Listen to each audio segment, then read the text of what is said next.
समझते हैं कि इस मुल्क को हिंदू राष्ट्र बनाना कैसे मुमकिन है। हमारे दस्तूर के आर्टिकल 368 के मुताबिक अगर इस मुल्क को हिंदू राष्ट्र बनाना हो तो उसके लिए 4 शर्तें हैं। यानी अगर मौजूदा हुकूमत अगर ये 4 शर्तें पूरी कर दे तो वो आराम से इस मुल्क को हिंदू राष्ट्र बना सकते हैं, उनको कोई रोक नहीं सकता। वो 4 चीजें क्या हैं, आइए जरा गौर से सुन ले। सबसे पहले, हिंदू राष्ट्र के कानून को लोकसभा में बिल की सूरत में पेश करना होगा।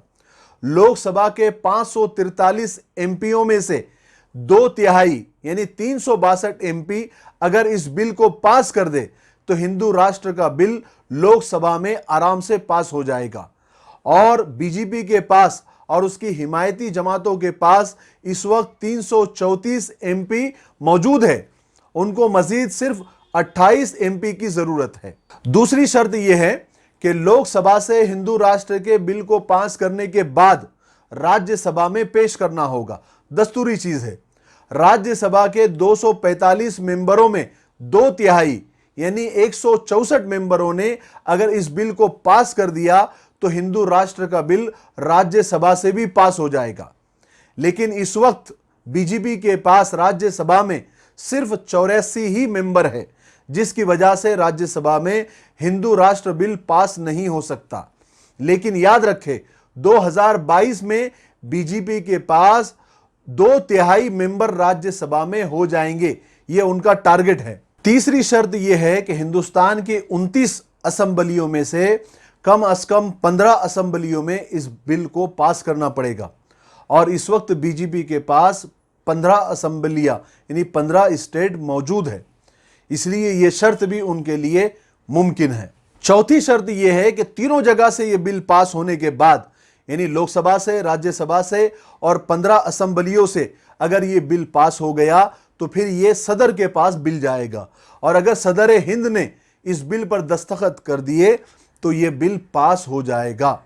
और याद रखें, खुदा न खास्ता यह हुकूमत दोबारा 2019 में आ गई और उन्होंने दोबारा हुकूमत बना ली तो राज्यसभा में भी उनके 2/3 एमपी आ जाएंगे। फिर उन्हें इस मुल्क को हिंदू राष्ट्र बनाने से कोई नहीं रोक सकता। फिर उसके बाद यह मुल्क जमहूरी मुल्क नहीं रहेगा बल्कि हिंदू राष्ट्र बन जाएगा। ना इलेक्शन होंगे, ना सियासत में कोई आ सकता। इसलिए बीजेपी के एमपी बार बार ये बयान दे रहे हैं कि 2019 का इलेक्शन ये आखिरी इलेक्शन होगा, इसके बाद कोई इलेक्शन नहीं होगा। मोहतरम हजरात, 2019 का इलेक्शन मुसलमानों के लिए बहुत बड़ी आजमाइश का इलेक्शन है। इसलिए उलमा, दानिशवरान और सेकुलर गैर मुस्लिम भाई भी सख्त तशवीश में मुब्तला है। इसलिए सारे मसलक के उलमा बड़े दर्द के साथ बार बार ये अपील कर रहे हैं और हम भी बार बार ये बोल रहे हैं कि इस इलेक्शन में किसी भी किस्म की गफलत न बरते।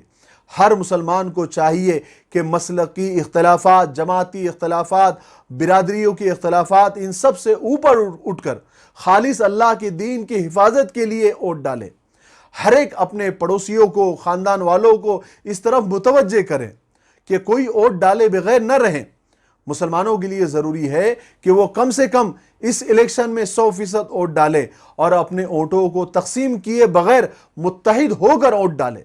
मोहतरम हजरात, 2014 में बीजेपी के इख्तिदार यानी हुकूमत में आने की वजह मुसलमानों की 3 बड़ी गलतियां हैं। गलतियां इसलिए बताई जा रही है ताकि हम गलतियों से सबक सीखें। हदीस